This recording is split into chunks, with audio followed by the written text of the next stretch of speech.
Good morning mga ka-agri, no? Sa umagang ito ipapakita ko lang sa inyo yung development ng ating giant aloe vera, no? Ito po ay galing pa sa Dubai. So may mga anak na po yan, ayan. Na reproduce natin siya. Ayan. Na sobrang malaki. Ayan, ayan, oh, malaki. Yan po yung mga result ng mga na-decompose nating lupa, ano? Yan, mga balat lang ng ano yan, na pinagbalatan ng gulay. Yun.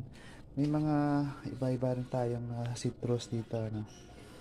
At saka lemon. Ito may malaking bunga na siya, no? Yan, yan, yan.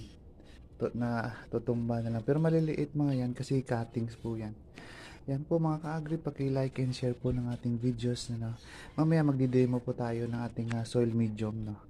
At saka composting kung paano natin ginawa yung solution. Ayan po mga ka-agri. God bless po sa lahat.